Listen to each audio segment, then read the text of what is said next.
เนื่องในโอกาสวันปลูกต้นไม้แห่งชาติและวันเด็กน้อยสากลที่ได้หมุนเวียนมาถึงอีกเวลาหนึ่งในตอนเช้าวันที่30พฤษภาคม2025นี้เมืองเวียงทองแขวงบุรีคำไซได้จัดพิธีเฉลิมฉลองส่งวันดังกล่าวซึ่งได้จัดขึ้นจุเดินคู่กันน้ำบ้านน้ำยางเทศบาลเมืองโดยการเข้าร่วมของท่านอารุณศักดิ์ปฐมวงศ์เลขาคณะบริหารงานพรรคเมืองท่านบุญเพ็งจันทวงศ์สุขห้องหัวหน้าแผนกเกษตรกรรมและป่าไม้แขวงมีบรรดาคณะประจำพรรคเมืองกรรมการพรรคเมืองหัวหน้าห้องการและพนักงานน้องน้อยเยาวชนอนุชนเข้าร่วมอย่างพร้อมเพรียง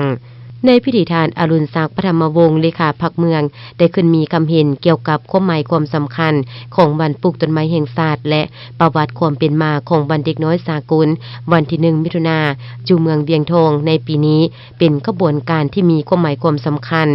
เพื่อเป็นการปลูกจิตสำนึกให้พวกเขาทุกคนโดยเฉพาะแม่นอนุชนคนหุ่นใหม่บรรดานักเรียนและพ่อแม่ประชาชนให้รับรู้ถึงคุณประโยชน์ความสำคัญของสิ่งแวดล้อมระบบนิเวศและคุณค่าของป่าไม้ซึ่งได้กำหนดเอาวันที่1เดือนมิถุนายนของทุกๆปีเป็นวันปลูกต้นไม้แห่งชาติเฉพาะเมืองเวียงทองปีนี้สามารถกาเบียไม้รวมทั้งหมด 13,000 เบียในนั้นมีรัฐร่วมกับโครงการกาได 19,980 เบียเป็นไม้อุตสาหกรรมมีแผนปลูกต้นไม้ทั่วเมืองวางไว้มีไม้อุตสาหกรรม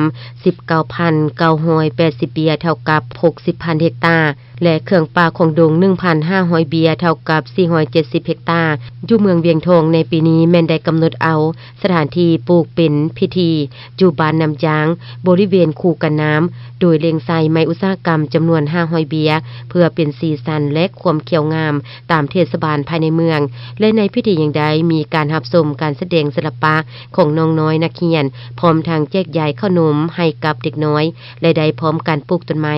จากนั้นคณะนำก็ได้พร้อมกันไปเยี่ยมยามคนเจ็บที่นอนรักษาเป็นปัวสุขภาพจู่โรงหมอเมืองตึมอีก